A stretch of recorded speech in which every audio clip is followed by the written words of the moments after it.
친구들은 아무거나 막 주워 먹지? 알아요. 파란불 빨간불에 흥분하지? 알아요. 친구들 따라서 우르르 몰려다니지? 알아요. 시장이 어려운 주린이가 걱정되신다면 대한민국 주린이 집 이베스트 투자증권.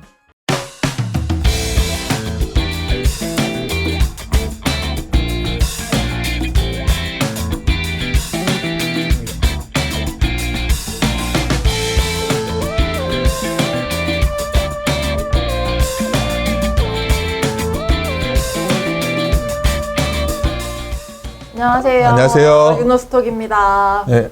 손 흔드는 거예요? 네. 뭐 어떻게 되나요? 네, 손 흔들어주시고. 네. 네. 오늘 정말 바쁘시고 모시기 어려운 분 모셨는데요. 남대종 의원님 나오셨습니다. 네. 네. 네, 안녕하세요. 안녕하세요. 안녕하십니까. 네.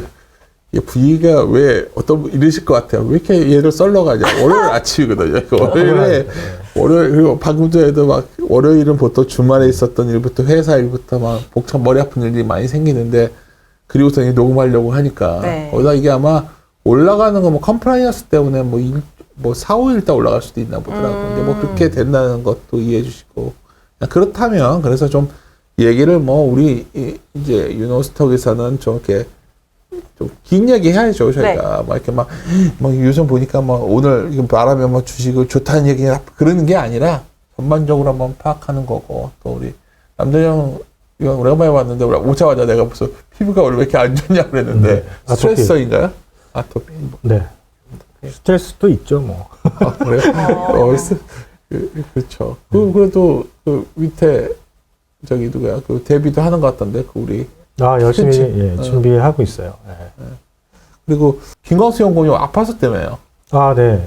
약간 수술했죠. 그래서 하려고 수술하러 일주일, 들어갔대요. 그래서 이것도 놓치고. 오. 왜 이렇게 남대정 의원을 안 왔으면 했냐면 오늘은 괜찮은데 또 얼마나 아무런 얘기 할까봐 겁이 나거든요. 근데 장이 또 많이 흔들리는 것 같아서 기본적으로 펀더멘탈 쪽은 이렇게 자신은 없는 상황인 건 맞는 것 같아서 네. 적절한 시작 같아요. 저번 주에 오리나 연구는 없으니까 조회수도 안 나오고 썰렁하던데요. 아, 그런가요? 네. 네. 다 조금 조용조용하신 분들이 나오셔가지고. 그죠? 그래요. 또 월요일 이 시간은 참 우리 방송하기 힘든 시간인데. 그러니까 시간을 좀 바꿔야 될 것 같아요. 근데 시간이 안 맞잖아요. 서로 되는 게 안 맞으니까. 네. 그래요. 저도 오늘 정말 기대되고 궁금해요. 저도요. 정말 머리 아파서. 이거 전자가 잘 돼야 되는데 어떤 상황인지. 네. 일단 최근 상황을 먼저 이렇게 볼까? 1월 달에 증시가 강했잖아요. 저희 1월 27일 날 리포트 1월 27일 나온 거, 그 자료 다 뽑아놨죠. 1월 27일 자료. 이게 스택 브리프라고 업종이 강하게 상승을 했는데 그 이유가 뭘까? 사실 지금 펀더멘탈이 이렇게 아주 개선되거나 바닥을 쳤다거나 물론 이제 바닥에 근접해 있지만 쳤다거나 이렇게 확신하기는 좀 어려운데 오히려 증시는 강했다 이렇게 저는 이렇게 판단을 하고 있는데 그 이유가 뭘까를 한번 이제 고민을 해보자는 거죠 이제. 자료를 해줘요. 27일 거를 찾고. 여기 안 줬는데? 나도? 그런가요? 그럼 네, 그냥 여기는- 자료로 얘기해줘요. 그냥. 네. 그냥 말로 네, 말로 하겠습니다. 네, 네. 1월 달에 이제 코스피 같은 경우는 이제 작년에 외국인들이 그 코스피를 많이 팔았잖아요. 연간으로 보면 약 7조 원 정도 팔았고, 코스피 안에서 전기전자만 보면 약 10조 원 정도 매도를 했습니다. 이건 주식만 그렇고요. 선물은 제외하고요. 일단은 근데 1월 달 한 해만, 그러니까 한 달만 외국인들이 이제 코스피를 6조 원 정도 매수를 했습니다. 한 해 팔았던 거를 거의 한 달 만에 이제 복귀를 시켰다는 얘기죠. 전기전자도 3조 원 넘게 매수를 했고, 이 매수세가 1월 달부터 2월 중순까지 지속이 된 것 같습니다. 2월 중순 이후에는 약간 소강 상태, 매수 매도가 섞여서 움직이는 경향이 좀 있고요. 1월 달에 주가가 강했던 이유는 저는 이제 유동성의 원인이 있다 이렇게 보고 있습니다. 그래서 이제 M2 통화 증가율 이런 것들을 저희가 간혹 가다가 리포트에 언급을 하고 있어요. 인덱스나 이런데. 근데 이제 11월, 12월 달에 글로벌 M2 통화량을 달러 기준으로 항상 트래킹을 해보니까 이게 데이터가 한 달에서 한 달 반 정도 늦게 나오거든요. 그래서 이게 11월, 12월에 급격하게 상승을 했고 증가를 했고 이게 거의 긴축을 하기 전 수준까지 전고점 수준까지 올라왔어요. 그래서 2달 만에 유동성이 급격하게 회복이 됐고 국가별로 또는 지역별로 이렇게 보면 미국을 제외하고 이제 유럽과 중국, 일본 모든 지역에서 유동성이 이제 공급이 됐다, 확대됐다 이렇게 이제 파악이 됩니다. 그 효과가 아마 2월 중순까지 좀 지속이 된 게 아닌가 이렇게. 그러니까 심플하게 펀드멘탈한 요인은 네. 뭐 이렇게 유의미하게 긍정적인 건 없었는데 네. 원래 우리 남대정 연구원 유연 자료에 보면 항상 M2 증가율을 같이 넣고 M2 증가율이 다른 말로 하면 전략도 다 똑같아요. 요즘 보니까 자료를 네. 보면 뭐 중국이나 일본 유동성 나와서 돌아섰으니까 유동성입니다. 그러니까 유동성이 다른 말로 하면 뭐 외국인 주식 사주는 거죠. 뭐, 그렇죠. 뭐 네. 그거 말씀하시는 거 아니에요. 네. 그거 외에는 없어요? 그거 외에는 이제, 그닥 지금 이제 지표들이 좋아진다라고 보기는 아직은 좀 이르다 이렇게 볼 수 있죠. 판매량이나 이런 것들도 이제 그닥 뭐 개선된다, 계획보다 좋아진다 이렇게 보기는 좀 어려울 것 같고. 뭐 1월 달에 중국에서 핸드폰이 판매가 많이 됐어요. 이런 얘기들이 있긴 한데 1월 달에 생각해 보시면 춘절이 있어서 춘절 효과가 좀 있을 수 있습니다. 그런데 실제로 저희가 파악하는 휴대폰 업체들의 중국 휴대폰 업체들의 1분기 판매 계획은 그닥 공격적이지는 않은 것 같아요. 조사기관이나 이런 분들의 자료를 봐도 생각보다 많이 못하다. 특히 이제 아이폰을 언급하는 경우가 있는데 아이폰도 생각보다 많이 좀 부진한 것 같다. 이런 얘기들이 좀 있어서 아직은 좀 아닌 것 같다. 이렇게 저는 보고는 있습니다. 네. 어떻게 했던 간에 우리가 이제 오늘 전자와 하이닉스 얘기를 할 거 아니에요? 네. 본론 들어와서 전자부터 우리, 그러니까 네. 매크로하게 보면 이제 유동성 얘기를 하시는데, 이제 기업 단에서 이제 저희 같이 이제 저는 지금은 리테일 사업을 맡고 있지만, 원래는 전략하는 사람들 입장에서는 뭔가 이렇게 전환기에 보면 네. 뭐가 펀드멘탈은 안 좋지만 먼저 주가 먼저 돌아서는 경우가 있거든요. 네. 지금이 그럴 가능성이 있다 보이세요? 이기도 하죠. 그래서 M2 증가율을 계속 트래킹을 하는 이유가 이게 계속 이제 2달에 끝난 게 아니라 한시적으로 끝난 게 아니라 지속적으로 공급이 된다라면 수요가 회복이 될 수 있거든요. 이거는 M2 증가율이고 그러니까 기업 단에서 그래도 뭔가 제어가 좀 주는 시그널이 나오거나 재고는 1분기 말 피크로 줄어들긴 할 거예요. 그게 되게 좋은 시그널 아니에요? 좋은 시그널인데 이게 정상화되는데 시간이 오래 걸린다는 얘기죠. 뭐 삼별정 얘기 말고 전자 얘기를 할까요, 그럼 지금? 네. 뭐 1분기, 4분기 실적은 뭐 이미 지나갔으니까. 근데 1분기 실적도 저희는 1분기에 영업이익 1조 원 정도 추정하는데 시장의 기대치가 2조 원 이상으로. 그밖에 안 나올 것 같아요. 네. 그렇게 보는 이유는 이제 반도체 부분에서 생각보다 판매량이 미진하고 가격도 우리가 예상했던 것보다 하락폭이 더 클 거라고 보고 있기 때문에. 최근에 디램 이스테인지 보면 하락폭이 좀 진정되는지 않았나요? 아닌가? 그거는 아닌 것 같고, 그래? 잘못 4분기, 봤구나. 4분기 가격이 조금 인상될 수 있다, 뭐 이런 톤인 것 같긴 한데. 그 얘기가 맞아. 그 기사랑 헷갈렸네. 기사로 봤어요. 네. 일단은 1분기 가격은 이제 그러니까 기업들이 하이닉스도 그렇고 삼성전자도 그렇고 1분기 디램 낸드 가격의 하락폭은 10% 중후반 정도로 이제 언급을 하고 있어요. 근데 저는 20%가 넘을 수도 있겠다 이렇게 생각을 하고 있어요. 그렇게 생각하는 이유는 저희가 파악하고 있는 모바일 디램 같은 경우가 지금 20% 한 중반 전후로 기업들마다 좀 다르게 체결이 돼 있지만 중반 정도로 하락할 가능성이 높습니다. 모바일 디램은 전체 디램에서 차지하는 비중이 약 30% 중반, 초중반 정도 됩니다. 그다음에 서버 디램이 중요한데 차라리 모바일 디램 같은 경우는 핸드셋 업체들이 재고 조정 일찍 시작해서 정상 재고 근접한 수준까지 내려와 있어요.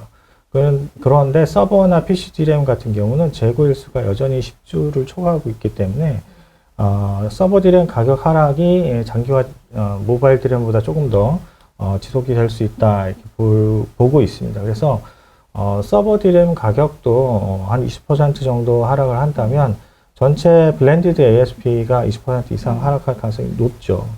1분기는 가격 하락폭이 또 20% 전후가 된다 그러면 문제는 삼성전자, 하이닉스도 두 업체도 디램이 적자로 들어갑니다. 적자로 들어갈 경우에는 재고자산 평가 손실을 또 반영을 하게 되겠죠. 근데 지금 재고가 높은 수준이죠.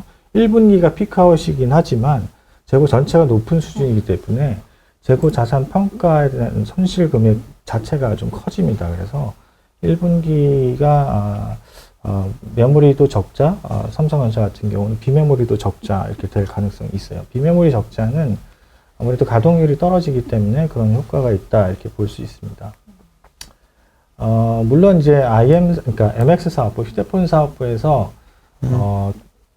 갤럭시 S23이 출시가 되면서 블렌디드 ASP가 높아져서 이제 이익이 개선되는 효과가 나올 수 있습니다. 그래서 이제 3조 원 근처까지 추정을 해놓고는 있는데 그런 부분들이 이제 조금 더 플러스가 되면 1조 원보다 더 높게 나올 수는 있긴 하겠지만 아마 뭐 2조 원을 넘기지는 좀 어렵지 않을까 저는 그렇게 생각합니다. 그래서 이제 삼성전자도 세트 부분에서 이익이 조금 더 좋게 나올 수는 있는 것 같습니다. 그런 이제 부품에 대한 가격 하락, 원가 절감 이런 것들이 그러니까 단가가 좀 내려오니까 그것들이 예상이 되니까 이런 부분들이 이제 반영이 될 수는 있는데 일단은 부품 쪽은 생각보다는 좀 못하기 때문에 이거를 이제 세트가 좋아지는 거를 부품이 좀 나빠지면서 상쇄가 되지 않을까 이렇게 생각은 하고는 있습니다. 전반적으로 실적은 그렇고요. 1분기와 2분기가 어느 정도 유사한 수준이 아닐까 이렇게 저는 반도체만 보면 이렇게 생각을 하고요. 삼성전자를 이제 중요하게 생각하는 이유 중에 하나는 캐펙스 전략입니다. 사실 1월 달에 주가가 상승했던 이제 트리거로 이제 제시가 됐던 게 삼성전자가 캐펙스를 줄일 수 있지 않겠느냐라는 이제 기대감 때문이었죠. 저희도 그래서 삼성전자를 중심으로 이제 캐시플로우가 4분기부터 상당히 급격하게 안 좋아지니까 캐펙스 전략이 변화가 될 수 있다라고 이제 언급한 원래 바가 작년에 있어요. 나랑 얘기했던 거는 그때는 네. 결국 이 삼성도 그 캐펙스 줄인다는 시그널 나오면 네. 반등할 것이다. 뭐 이런 네. 얘기 했었잖아요. 이게 전자는 이제 강하게 나가는 것 같더라고요. 나머지 다 줄이겠다는 건가요? 이런 전략은? 점유율을 계속 이제 늘려나가겠다라고 이제 보시면 될 것 같아요. 죽이겠다라기보다는 이제 본인들이 가지고 있는 점유율이 낸드 부분에서는 30% 초반 정도밖에 안 되거든요. 그래서 중장기적으로 낸드는 점유율을 이제 40% 초중반으로 늘리겠다는 얘기니까. 자기들은 버틸 수 있다 이건가요, 지금? 그렇죠. 네. 나머지는 못 버틴다? 남은 업체도 몇 개 되지도 않는데, 뭐. 그게 중요한 것 같지는 않은데요. 네. 되게 시크하게 햇소리 하는 거야. 거의 톤이 지금. 일단 저는 이제 시장의 수급이 상당히 좀 중요한데 삼성이 그 키를 가지고 있고 그 키를 어떻게 활용할 거냐가 이제 중요한데 삼성의 캐펙스가 줄어들 거라고 예상했다가 최근에 톤이 좀 바뀐 이유 거기에 대한 근거되는 최근에 뭐랄까요 이제 변화되는 전략들 뭐 전술들 이런 것들이 있습니다. 그래서 첫 번째 문단의 마지막 글에 언급한 것 중에 하나가 법인세 세법 시행령이 개정이 돼서 해외에서 자금을 들여올 때 이게 비과세로 전환이 됐거든요. 이제까지는 그게 아니었어요. 그래서 삼성전자가 가지고 있는 전체 현금을 이제 지역별로 구분을 해보면 본사가 가지고 있는 게 한 15%에서 한 20% 사이이고 삼성 디스플레이가 가지고 있는 게 한 25% 이상. 그리고 해외 나머지가 다 해외 자회사 법인에서 갖고 있다는 얘기죠. 그럼 이제 4분기부터 급격하게 캐시플로우가 떨어지니까 1분기 적자도 예상이 되고 반도체 부분에서 그러니까 1분기에도 이제 자금이 이제 부족해질 가능성이 있죠. 왜냐하면 본사가 15%니까. 작년 말 기준으로 이제 삼성전자가 가지고 있는 돈이 이제 115조 원이라고 이제 언급이 돼 있죠. 발표를 그렇게 했으니까. 그 중에 본사에서 쓸 수 있는 게 15%에서 20%면은 뭐 한 20조, 15에서 20조 사이겠죠.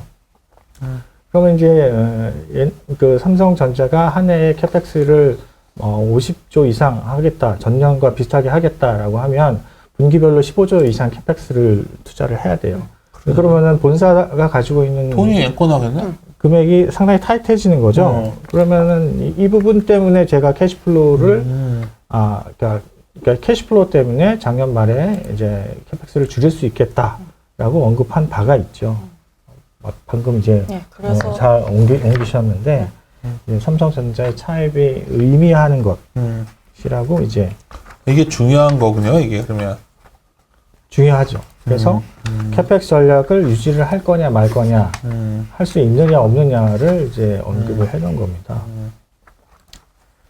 그래서 이제 그 두 번째 단락의 1번은 이제 그 설명을 드린 거고요. 19조 원이 이제 조정이 되면서 순이익이 플러스로 되니까 회계상으로 캐시플로우가 4분기는 크게 문제가 없는 것처럼 보이지만 실제로 1분기까지 이제 빠져나가는, 올해 연간에서 빠져나가는 돈이 이제 한 20조 원 이상이 될 가능성이 있다, 저는 이렇게 보고 있어요. 그래서 저게 현금이 줄어들겠죠. 실제 현금은 주는데 드러나는 건 그렇게 잘 안 보이니까. 그래서 이게 세법 시행령이 개선이 중요한 건 외국에서 자금을 들여올 수 있으니까 본사에서 부족한 자금을 외국에서 이제 충당을 할 수 있는 거죠. 근데 외국에서 자금을 들여올 때 배당금 형식으로 이제 들여오니까 그러면 이제 3월달 이제 회계를 마감하고 다시 이제 배당을 받아서 이렇게 들어오겠죠. 그러면 야 2분기부터 이제 자금이 들어온다라고 이제 가정을 할 수 있겠죠. 삼성은 그러니까 버틸 돈이 있다는 거네, 쉽게 말하면. 어쨌거나 이제 버틸 돈을 만들어 놓은 거죠, 이제. 더불어서 이제 삼성전자 안에, 사업부 안에 삼성 디스플레이, SDC가 있지만 이건 이제 연결 회사거든요. 지분율을 85% 정도 가지고 있어서. 아까 그 2월 15일 자료 한번 펴줄래요? 어디 하는 거? 이거. 네, 이거 보고 이거구나. 있었어요. 이걸 했구나. 맞아. 아니 주변에서 이 뉴스 나왔을 때 전자가 현금이 나중에 115조가 있는데 차입을 한다고 이제 이랬거든요. 근데 까보니까 본사는 이제 얼마 안 된다라고 이제 주변에 그냥 뭐랄까 밖에 놔뒀던 거죠. 그죠. 놔뒀던 돈들을 이제. 네네. 그러니까 뭐 재무제표상으로 보면 현금이 많은 것처럼 보이지만 실제로 가용할 수 있는 현금은 그렇게 많지 않았던 거죠. 사실 이제 의지를 가지고 이제 들여올 수 있지만 그렇게 되면 세금을 2번 내야 되는 경우가 생기기 때문에 그렇게 하지 않았는데 작년 말에 세법 시행령이 개정이 되면서 오히려 그게 가능해졌던 거죠. 그리고 이제 두 번째는 이제 삼성 디스플레이로부터 이제 20조 원 차입을 했습니다. 4분기에서 1분기로 넘어올 때가 2개 분기 간에 현금이 빠지는 규모가 너무 많으니까 아마 삼성 디스플레이로 차입을 20조 원 한 것 같아요. 맞아. 일단 규모도 장난 아니다. 얘들은 옮기는 돈의 정도가 와, 20조. 진짜. 그래서 이제 1분기에 당장 필요한 돈이나 이런 부분들은 삼성 디스플레이로 차입을 해서 해결이 가능해졌다라고 이제 본다면 전반적으로 올해 연간에 현금으로 인한 문제는 이제 발생하지 않을 수 있다. 이렇게 이제 예상을 할 수 있겠죠. 본사에서도. 그러면 이제 캐펙스 전략을 시장에서 이제 생각하는 것처럼 어떤 분은 아직도 줄일 거야라고 이제 얘기를 하고 있지만 아니 또 줄일 건 하신 분들도 있나요? 그럼요. 예, 실제로 1분기에 생산 빅그로스가 줄어들 겁니다. 그런 말 하더라고. 겉으로 그렇게 말하지만 실질적으로는 줄이는 거다. 네, 그렇게 얘기하시는 분들이 있죠. 제가 얘기하는 거 반대로 얘기하는 거죠. 저는 실질적으로 이제 탑 매니지먼트의 의지는 뚜렷하다. 줄이지 마라. 라고 얘기를 한 거고. 회장의 의지는. 밑에서 실무진들은 이제 시장의 상황이나 이런 것들을 보면서 조율은 할 수 있겠죠. 여튼 1분기에 생산 빅그로스 같은 경우는 이제 한 2자릿수 줄어들 수 있지만, 전체 프로세스를 줄이지 않고 있기 때문에 이 안에 재고는 다시 늘어납니다. 그러니까 밖에서 보는 재고는 줄어드는 것처럼 보이지만 공장 안에 있는 재고까지 이제 고려를 하면 재고 자산이 늘어나게 돼 있기 때문에 그래서 그런 부분들이 생산을 줄이지 않을 거라고 이제 저는 이렇게 얘기를 하는 거죠. 이럴 경우에는 이제 삼성전자의 점유율이 올해 하반기부터 점점 이렇게 늘어나는 모습들이 이제 보이게 될 겁니다. 그래서 그런 효과를 노리는 거죠, 이제. 그래서 삼성전자의 캐펙 전략이 그렇다. 저는 그렇게 생각을 하고 있고요. 하이닉스 삼전 얘기 좀 마저 좀만 하게. 네. 아니 그것까지는 뭐 아니 넘어가려고 자꾸 하는데 그렇지 말고. 넘어가려고 자꾸 하는데. 아니, 얼굴 상태가 안 좋아서 빨리 끝내. 아니 지금 이게 당신 내가 얼마나 지금 그러니까 이런 거지. 우리 신용센터에라도 얘기해봐도 네. 어차피 우리가 이제 사이클적으로 접근을 많이 하는 하우스니까 네. 나랑 이제 오랫동안 네. 호흡을 맞춰갖고 신용센터. 그럼 결국 어차피 돌 거 아니냐. 네. 어차피 도는 그 과정 아니냐. 이게 네, 네. 중요하거든. 우리 같은 사람한테는. 거의 막판 아니냐, 막판 막바지. 아니냐. 막판일 수 있죠. 단기에 막판일 수 있죠. 막판일 수 네. 있다, 이거 말고. 막판에 가깝다? 그러니까 지금 막판에 가깝다. 막판이다. 막판에 거의 근접했다? 막판은 얼마 있으면 지난다. 뭐 이런 게 좀 구체적으로. 그러니까 일 수 있죠. 뭐 이런 거 말고. 어차피 나 리테일인데 뭐 이렇게. 근데 그러면은 이거 빌려온 거는 이자는 어쨌든 연결이니까 그냥 계상돼서 안 보이는 거죠? 그러겠죠. 거의 안 보이겠죠. 네. 하이닉스 결국 하이닉스 넘어갔네요. 네. 네. 알았어. 하이닉스 안에 있어요. 6페이지를 어. 하이닉스 6페이지. 하이닉스를 이번에 바이로 이제 업그레이드를 했습니다. 언제 했어요, 날짜? 2월 3일. 어씨, 인가요? 잘했네. 그럼 그때. 네. 아, 그걸 왜 못 보고 있었지? 정신이 없으니까. 업그레이드를 하긴 했어요. 일단 근데 주가도 별로 움직임이 없는 것 같은데? 예. 그 이제 마지막 달에 읽어보면 제 의미가 좀 있긴 한데 아직 6페이지에 디램 ASP 추이가 있어요. 깊이가 어느 정 이거는 디램 ASP의 YY 추이인데 이게 주가의 흐름과 상당히 유사합니다. 그치. 그러니까 모든 매크로 데이터가 지금 다 저러기에 있거든. 지금 우리가 보는 사이클 지표들은. 그러니까 그 깊이를 어떻게 내가 그냥 참고 넘어갔어. 이 정도는 괜찮아. 내가 손실을 보더라도 참고 넘어갈 수 있어. 라고 하면 지금 사셔도 되고. 근데 질문. 근데 저거야. 그러니까 내가 이제 리서치 하면서 제일 욕심하게 먹었던 때가 네. 코로나 폭락할 때였어요. 네. 코로나 폭락할 때, 그때 하여튼, 얼마더라? 하여튼 내가 얼마가 딱 깨져서 임원회의 때 이랬거든. 여기서 사시면 됩니다. 거기서 또 한 번 더 폭락을 하더라고. 그렇죠. 하지만 그때 이제 주변에 이제 주식을 많이 안 하던 내 주위에 이제 지인들한테 내가 맨날 그랬었거든. 살다 보면 한 번씩 기회가 온다. 바이더 팁에.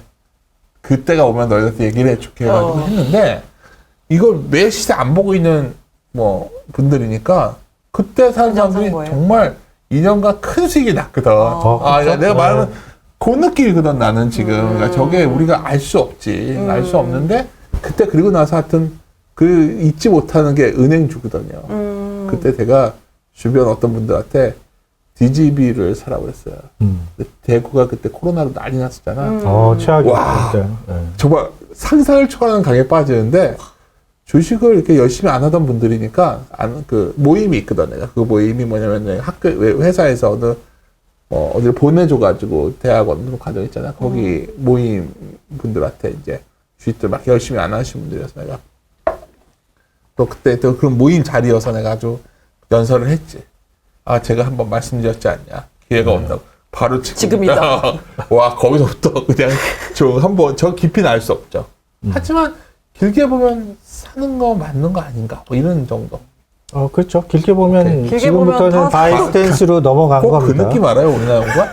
어떤 학교에 사는 여자인데 강요해가지고 우리 사귀는 걸로 한 거잖아. 막 얘는 오늘부터 사귀는 게 아니. 1일이지? 우리는 그때부터 사귄 거야. 뭐 별로 기분이 안 좋은데. 오케이. 알았어. 하이스 얘기를 맞아. 길게 보면은 막판일 수 있다. 그러니까 저게 참 내가 이제 항상 느끼는 건데 리서치 떠나니까 더 느끼는 게 책도 나오거든 이제.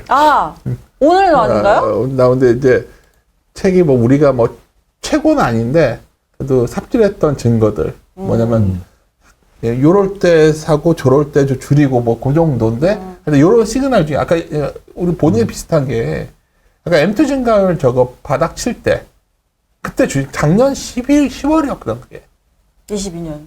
작년 10월 달이었죠. 10월이 바닥이었어. 그래서 그때 어디 무슨 뭐 그럼 1% 이런 데 가면 내가 주식 빅체스 다음에 다 미친놈 소리 들었지만 사실은 거기서 M2가 바닥만 치면 보통 나머지 돌거든. 그러니까 그냥 그런 좀 걸 보는 건데, IT는 네. 헷갈리는 거야, 반도체는. 내가 솔직히 말해서 약간 헷갈린다는 게 기업 분석이 막강한 게 이럴 때거든요. 그러니까 뭐 오리나 연구원이나 남재정 팀장은 기업 분석을 하니까 우리 같은 사람들이 놓치는 게 뭐냐면 이 기업 자체가 갖고 있는 그 펀더멘탈. 각자의 사이클들이 있더라고. 그거는 그럼요. 그건 참 어렵길래. 하여튼 뭐 하이스 얘기 좀 들읍시다. 혼자 또. 되게 막 팽팽하네요, 혼자. 오늘. 아무튼 그림 8번에 얘기 안 끝났어요. 알았어. 중요한 거 아직 얘기 안 했어. 미안해. 내가 저 그림 보니까 흥분해서 저봐 저기라는 거지. 왜 섹터 담당자는 저 정도면 한번 바이 해줘야 되는데 꼭 저기서 한번 봐있잖아요. 아니, 그러니까 확인하시죠 뭐 이래버린다고. 저번 2006년에 놓고 저기 맞죠 저기 11년 꺾여 내려올 때도 그때 그랬었고. 제가 그 오케이, 홀드로 할 때도 많이 혼났잖아요. 맞아. 맞아. 아무튼 이게 이 꺾여서 그러니까 반등을 맞아. 하는 시점이 언제냐를 알았어. 시뮬레이션을 해보면 해봤어? 알았어. 멋있다. 그랬어. 언제예요? 해보면 빠르면 5월, 늦으면 7월이에요. 돌긴 도는 거지 올해. 그러니까 이제 바닥을 치는 돌긴 도는 거지, 올해. 그렇죠. 돌면 돼. 돌면 이제 주가가 이제 올라갈 수 있죠. 돌면은 더 빨리 반영하거든. 네. 그러니까 지금이 진퉁이냐 아니냐 이걸 논의하기가 조금 빠른 거죠. 아리까리하는 상황이네. 올라가면 막힐 수밖에 없는 상황이네. 일단은 그거를 이제 왜 그러냐면 지금보다는 더 좋은 가격에 살 수 있어요라고 얘기를 하는데 그 이유가 여러 가지 이제 캐시플로우 상황들 때문에 그래요. 캐시플로우. 근데 기업이라는 게 우리나라 연구원들한테 같이 물어보는 거야. 캐시플로우를 미래의 캐시플로우를 보는 거지. 그렇지 않나? 그렇죠. 안 좋겠구나. 아까 말했던 게 그거네. 예. 지금 생각해보니까. 삼성전자가 맞네. 안 좋다고 말씀드렸잖아요. 맞네. 그 얘기구나. 나머지 기업들은 엄청 나쁘겠죠. 그렇구나. 예, 삼성전자가 120조의 인더스트리. 현금을 운영하는데 그것도 빡빡한데 다른 나머지는 기업들은 전사네. 엄청나게 힘든 구간을 지나고 있겠죠. 그래서 이제 캐시플로우 우려가 부각이 될 거다. 그게 기사가 그게 좀 더 나와야 그때가 의미 있는 가격이다. 그렇죠. 이게 제가 볼 때는 거의 좋은 가격에 살 수 있는 기회가 아닐까라고 생각하는데 밴드를 이렇게 보면 하이닉스의 밴드를 보면 지금 1배가 얼마냐면 75,000원이에요. 지금 9만 원. 네, 알지. 75,000원인데 지금 상황이 과거에 PBR 0.9배를 깨고 내려가는 상황이냐 아니냐를 볼 때 물론 유동성 공급이 계속 지속이 되면 이걸 터치하지 않고 올라갈 수 있긴 하겠지만 그렇지 않고 캐시플로우에 우려가 생기고 추가적인 자금 조달을 해야 되고 이런 상황이 발생을 하면 다시 내려갈 수 있다는 상황이죠. 그래서 지금이 바닥이 아닐 수 있으니 지금 성급하게 사서 고생을 하는 것보다 조금 더 상황을 지켜보다가 내가 디램 ASP YY 추이는 5월에서 7월 달, 즉 2분기 말에서 3분기 초 사이에 저점을 형성할 거라고 저는 생각을 하니 그때는 바닥을 칠 거야 라고 생각을 하고 지금부터 그때까지 시간을 두고 저점 매수, 분할 매수 이런 전략을 펼친다면 롱텀하게는 좋은 수익을 얻을 수 있을 거야 라고 저는 생각을 합니다. 그게 뭐 반도체는 더 쓸 거니까. 이번 지나고 그럼요. 예. 이게 방금 아까 말씀하신 것도 1분기 재고가 피크아웃 하는 것도 맞고요. 그런데 이제 재고가 줄어드는데 연말까지 제가 시뮬레이션을 해보면 정상 재고로 안 내려갑니다. 가격이 올라가야 되잖아요. 그러니까 이게 다 연결되어 있는 게 인플레도 다시 2%로 안 갈 거예요. 그러니까 정상적인 상황까지는. 아마 정상적인 상황은 내년, 내후년 가도 될까 말까 한데 하여튼 비정상적인 게 너무 극단적 비정상으로 갔던 것들이 좀 정상으로 방향만 가도 되게 좋은 게 특히 모든 기업들은 재고가 어떤 식으로 소화되냐가 핵심인 것 같거든요. 이번에. 네. 그래서 지금 이제 하반기에 대한 기업들의 전망은 되게 그러니까 제 기준으로 보면은 조금 더 상대적으로 불리시한 것 같아요. 하반기 업황이 드라마틱하게 개선이 된다. 기업들은 맞나 네. 그렇게 계획을 짜고 있죠. 근데 제가 보면 느끼는 거는 정말 그럴까라는 생각이 IR 좀 담당자들 듭니다. 잘 만나 보잖아요. 컴플 위반하지 않는 상황에서 네. IR도 분위기는 어때요? 잘 모르죠. 그분들도. 알죠? 그분들을 어떻게 알겠어요. 그분들도 잘 모른다. 그분들 나도 일단은, 같이 네. 만나보고 해보면 잘 모를 때 있는 것 같더라고. 지금은 이제 불확실성이 상당히 높다 이렇게 생각을 하시는 것 같아요. 그거에 비해서는 사업 계획은 약간 공격적이다. 제가 생각하기로는 좀 공격적이다. 사실 이제 1분기에 매출이 20-30% 빠지는데 작년이랑 똑같은 매출을 누리려면 계획을 하겠죠. 보통 이제 사업 계획을 짤 올라오는 때, 거지. 사업 계획 짤 때 작년보다 못해요 이렇게 짜지는 않잖아요. 우리나라 기업들은 그렇잖아요. 대체로. 다 그런 건 아니겠지만 일단은 1분기 매출이 20-30% 빠지면 이거를 이제 하반기에 복구해서 전년 수준이랑 이제 동일하게 한다 그러면 올라가는 속도를 볼 때 4분기에는 전년보다 20-30% 더 높이 매출을 기록을 해야 되는 거잖아요. 근데 과연 그럴 수 있는 환경이냐라는 거죠, 이제. 그렇게 하기가 어려운 상황이 아닐까. 걱정되는 건 뭐냐면 이럴 수도 있을 것 같아. 그러니까 상반기 다 지나고 6월까지 지나고 나면 실적이 좀 생각에 못 미치면 하반기에 어떤 전략을 좀 수정하는 게 발표될 수 있는 거 아닌가요? 그게 보통 이제 한 5월달, 6월달이 나오잖아요. 지나야 나오는 얘기들이니까 지금 예상하기는 조금 이제 2월, 이제 3월이 되죠. 이제 예상하기는 좀 어려울 것 같고, 지금 이제 회사들 기준으로 또 이제 뭐 조금 더 제 기준보다 불리시하게 그 산업에 대한 수급을 시뮬레이션 해보면 하반기는 밸런스 또는 쇼티지 마켓으로 들어가요. 쇼티지 마켓으로 간다고? 그럼요. 그럼 반도체가 엄청 오를 거 아니에요? 그러면 오르겠죠. 예. 그런데 이제 그 기준이 아니라 조금 더 보수적으로 보면 여전히 그냥 밸런스 상단, 그러니까 오버서플라이와 밸런스 사이를 유지하는. 저번에 디램 익스체인지의 전망치도 그런 약간 쇼티지를 전망한 거 아닌가요? 그러니까 그 기준으로 보면 하반기에 쇼티지로 들어가는 그거 거죠. 보면 나는 심플하게 생각했지. 그러니까 디램 익스체인지가 그래도 잘 트래킹하는 곳이니까 네. 하반기에 그 정도 보고 있으면 한 6개월, 7개월 전주이면 그거 보고서 베팅해야 되는 거 아니냐 뭐 이런 생각했던 건데 그거는 그러면 그 전망 자체가 미스날 수 있다는 거네. 작년에도 미스했잖아요. 알았어. 올해도 미스할 수 있죠. 뭐. 맞아, 뭐 하긴. 사실 기업들이 오늘 뭐다 연결되는 거죠. 이게 좀 다. 그렇죠. 다.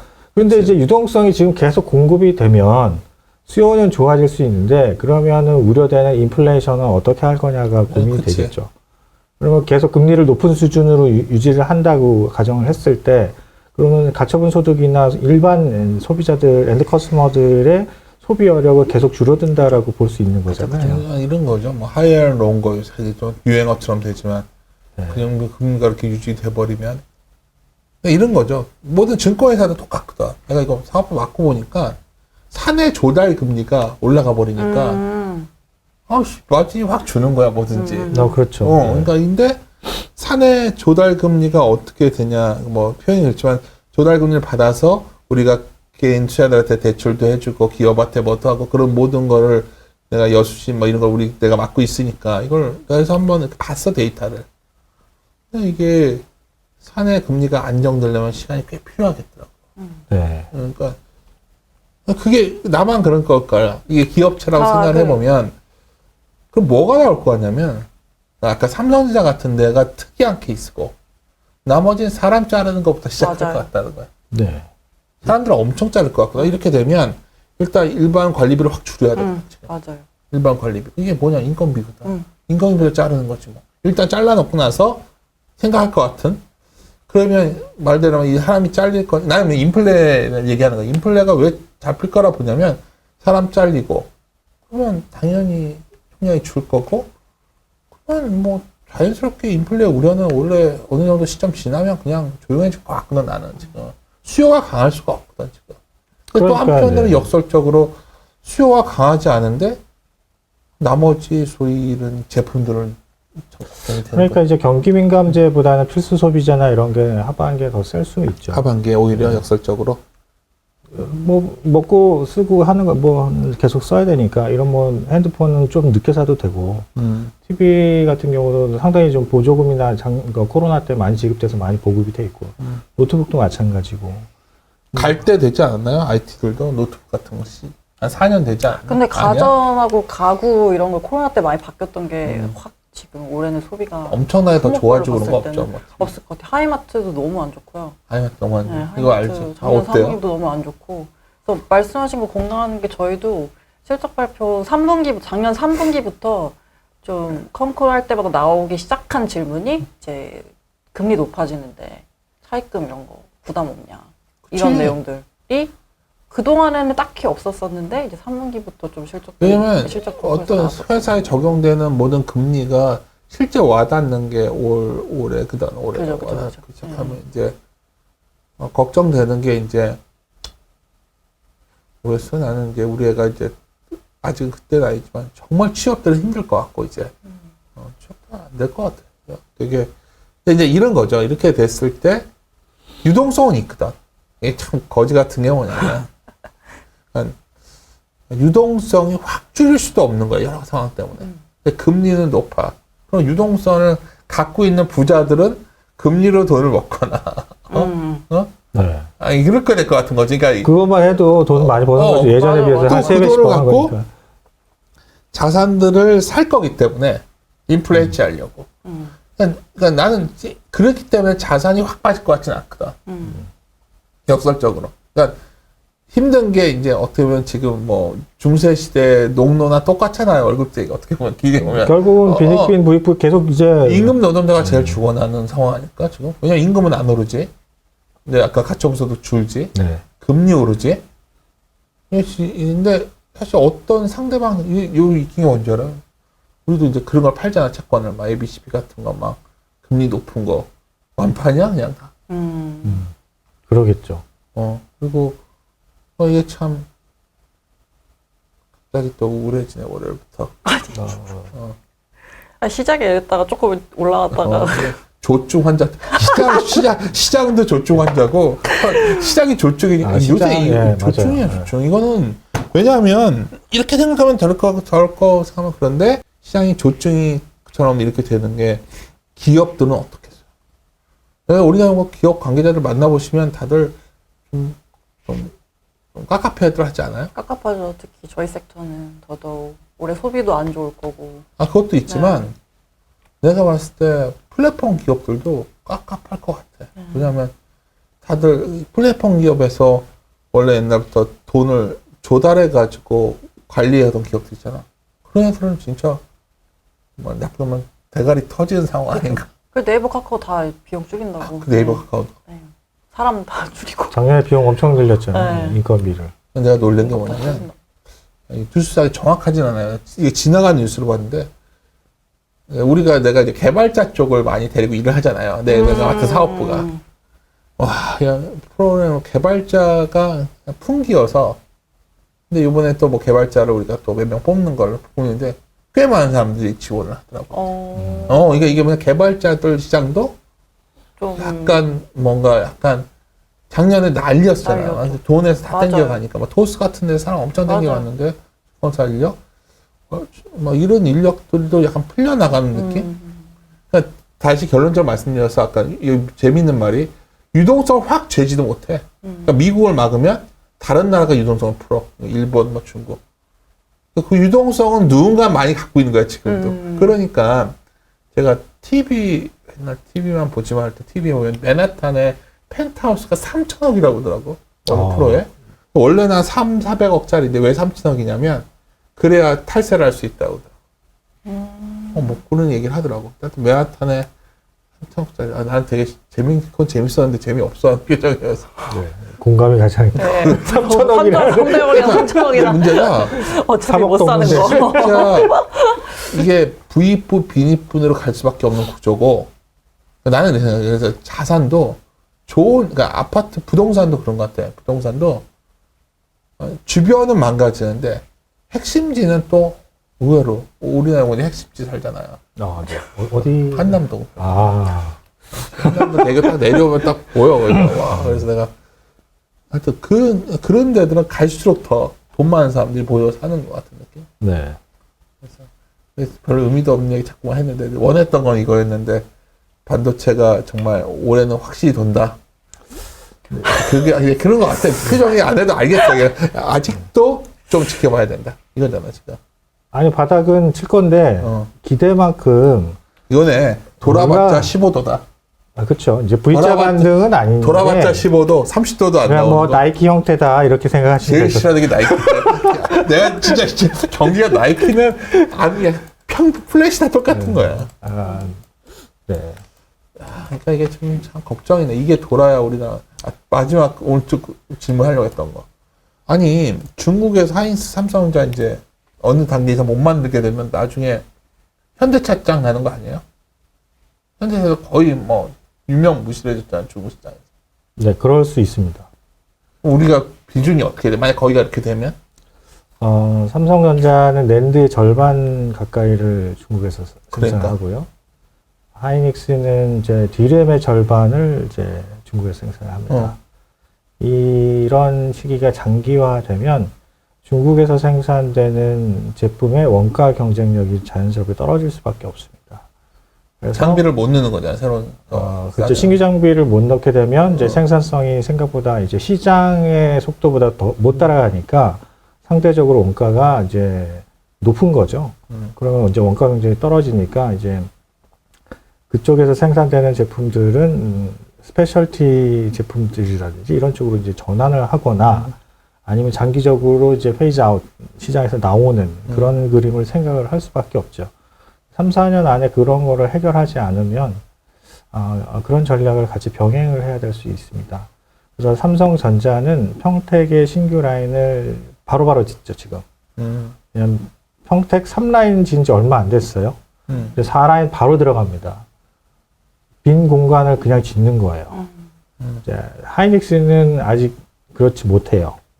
이제 여러 가지 자금 상황이나 스페이스나 이런 것들이 해결이 못 돼서 하이닉스 2006년부터 신규 스페이스가 청주에 생깁니다. 그래서 그쪽에 디램을 설치할지 낸드를 설치할지 아직 확정은 안 됐지만 신규 설비를 이제 그 스페이스를 준비를 하고 있고 제가 생각할 때는 기존에 어차피 신규 장비를 중국에다 납품을 못 한다라고 하면 한국에서 쓰던 장비를 이거 중국으로 이제 이전 설치를 할 수 있으면 그렇게 하는 방법도 최대한 이제 고민을 해야 되지 않을까. 중국에서 어떻게 끌고 가지만 중국 반도체는 계속 생산 혁신이 나가지고 네. 이게 단가를 낮추고 계속 이렇게 되는 게 해야지 버티는 비즈니스잖아요. 그렇죠. 원가가 상당히 네. 중요한 비즈니스. 그걸 막는 거 아니야? 새로운 걸 못하게 하니까 미국에서. 네, 중국에서는 이제 생산되는 제품 자체를 이제 그렇게 되는 거고, 근데 이제 최근에 트렌드를 보면 세트 업체들도 중국에서 이제 나오고 있어요. 다 나오더라고요. 탈중국화를 하고 있기 때문에 그런 형태라면 이제 중국보다는 앞으로는 다른 나라들이 이제 생산. 근데 이런 거지. 빠져나오면 미국과 중국과 소련이, 그러니까 러시아가 그런 식으로 가는 것 같은데, 맥도날드도 러시아에서 나오더니 뭐 다른 맥도날드 비슷하게 만들어서 러시아 팔고 있고, 중국 같은 경우 러시아에서 현대 기아차 못 팔게 된 기사 보니까 중국 차 갖다 팔잖아요. 네. 반도체도 거기 놔두고 나오면 결국 중국에서 그 반도체 라인을 길게 보면 그거 활용하지 않을까요? 활용할 수 있죠. 네. 그래서 로엔드지만 로엔드는 넘겨지는 거 아니야? 현대 그렇죠. 기아차도 네. 합작하던 회사들 그냥 거의 중국이 맘대로 하고 있는 거잖아요, 지금. 그렇죠. 그 설비들을 매각을 해야 되니까. 그러니까 참 자연스럽게 이렇게 가는 거야. 여기서 더는 못하게 하지만 대신 이제 선단 공정이나 이런 장비들을 이제 ASML도 이제 중국에다가 뭐 EUV 장비를 납품 안 할게 이렇게 얘기한 것처럼 최첨단 설비들은 이제 납품을 안 하기 때문에 이제 뭐 선진국하고 또는 우리나라 반도체 업체들하고 이제 간격은 한 2, 3년으로 다시 벌어질 수 있죠. 4, 5년 이렇게. 지금 2, 3년까지 쫓아왔는데 다시 이제 벌어지는 거죠. 우리한테 길게 보면 오히려 그게 긍정적이다. 계속 이런 경쟁은 어쩔 수 없이 계속 생기는 것 같아요. 디램이 저희 메이저 플레이어가 세 개잖아요. 삼성전자, 하이닉스, 그리고 이제 마이크론 이런데 이제 중국에서 계속 드라이브를 하고 있고 낸드는 따라왔어요. 진짜 거의. 기술적으로 다 따라왔기 때문에 그네들도 계속 이제 자금을 투입하고 공급을 한다 그러면 이제 지원을 한다. 장비 안 주면 못 만들 거 아니야, 걔들도. 이제 뭐 그러니까 한 단계 낮은 그러니까 뭐라 그럴까 낮은 제품을 이제 생산을 하면 되죠.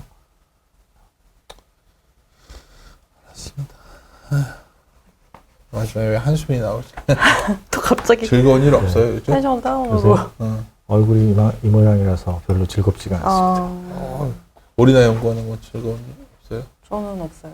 왜? 가장 즐거울 아니 지금 네이버 카카오 때문에 머리 아파가지고 한번 즐겁지가 않아요. 알았어. 왕짜증 하는 게 뭐 이렇게 많은지. 왕짜증. 네, 카카오를 모델 만들려면 카카오 게임즈를 모델을 또 만들어야 돼가지고. 너무 완전히 회사가 많죠. 그게. 네, 그래서 어저께 오딘 설치하고 아, 한번 해본다. 해보려고. 게임 회사들도 정말 많이 맛이 가버린 거 같아. 맛이 갔던데요? 네. 그치. 그리고 뭐 MMORPG 막 이런 것들이 그러니까 대박이 나면 나는 거고. 이 지속성도 없고 맞아요. 뭐든지 사람들이 빨리 실증 내는 것 같아요. 맞아요. 어. 그래서 MMORPG 저도 이제 고민인 게 다 쇼폼. 요새 막 다 유튜브 요약으로 보고. 야구도 이게 그게 정말 세네 문제인 시간 게 지내고 영화를 못 그래서 보겠어요. 그러니까요. 그냥 요약본을 보면 그러니까. 다 본 것 같단 말이야. 근데 요약본은 그냥 어떤 걸 딱 처음부터 시작되는 걸 봐야 되는데 이게 안 되니까 모든 삶이 다 쇼폼으로 가나? 그 웹툰 이런 거는 오히려 괜찮을 것 같은데 그렇게 진득하게 뭔가 시간을 갈아넣는 게임은 계속해서 더 그런 뭐랄까요 매니아층들한테만 지속될 것 같고. 덕후를 한번 만나봐요. 근데 그런 게 돈이 또 많이 들잖아요 개발하는데 시간도 오래 걸리고. 그래서 덕후들은 진짜 게임 덕후들 무서워요. 진짜 진짜. 저희 아들이 맞아. 게임을 하다가 작년에 포기를 했거든요. 어떤 거요? 선수 나가려고 그랬잖아. 네. 프로. 진짜요? 몰랐구나. 한번 포기. 롤? 뭐 본인이 하다가 안 되니까. 안 돼. 나 신기하게 이게 내가 그 피파를 좀 했었거든요. 네. 이거 진짜 예술이야. 이게. 아, 실제로 어. 옛날이랑 정말 그 옛날에는 그래픽이나 이런 거는 엄청 바뀌고. 옛날에는 투박했거든 이게. 뭔가 섬세하게 할 수가 없었는데 맞아요. 보고 있으면 예술이야 진짜. 장난 아니에요. 그 마우스 감도 이런 것도 다 설정해야 되고요. 그러니까 나 아는구나. 저 요새 게임 엄청 해요. 그래서 블리자드 오버워치 엄청 하고 있어요. 오버워치? 오버워치. 아, 남편이 좋아하는 배틀그라운드. 남편이. 남편이랑 같이 하는 남편이 너무 좋아하죠. 남편이 진짜 복 받았어요. 같이 옆에 나란히 앉아서 게임하는 와이프. 자기 스스로 못 받았다고. 야 진짜. 네. 그리고 저희 마지막으로 오늘 내용을 네 글자로 요약하고 끝내야 되는데요. 저는 좀 정했어요. 아까 이미 빠오느칠. 뭔데? 네, 저점 예상하는 게 빠르면 5월, 늦으면 7월. 네, 빠오느칠을 정했거든요. 한 분씩 나는 돌고 돈다. 돌고 돈다. 내가 그래도 어깨에 있으면 한국 증시를 바라보면 반도체 빼고 생각할 수가 없는데 정말 반도체는 항상 하이닉스가 정말 망하는 것도 봤고 거의 옛날 현대전자. 근데 결국 돌고 돌아서 이건 계속 더 많이 쓴다는 거죠. 더 많이. 나는 이번 사이클 지나고 나면 반도체는 훨씬 더 많이 쓸 것 같아. 이 진화하고 있기 때문에 여러분들이 장기 투자자라면 오늘 들어보면 올해 중에 SK 하이닉스와 삼성전자를 반드시 어떤 리스트에 넣고서 보셔야 되지 않나 이렇게 판단합니다. 뭐 저는 2말 3초. 또 별로 기분 안 좋은 거 같네. 2분기 말 3초. 내가 좋은 말 했는데 바로 별거 없어요. 2분기 말이나 3분기 초. 너무 긴데. 너무 긴데. 얼마 안 있으면 이제 1분이 3월이에요. 끝났어요 거의. 시간이 왜 이렇게 빨리 가지? 갑자기. 참 우리 알았습니다. 네, 그럼 그래요. 2말 3초 기다리면서. 마지막에 이건가요? 네, 2말 3초 기다리면서 저희는 다음 시간에 뵙도록 하겠습니다. 여러분 안녕히 계세요. 안녕히 계세요. 바이바이.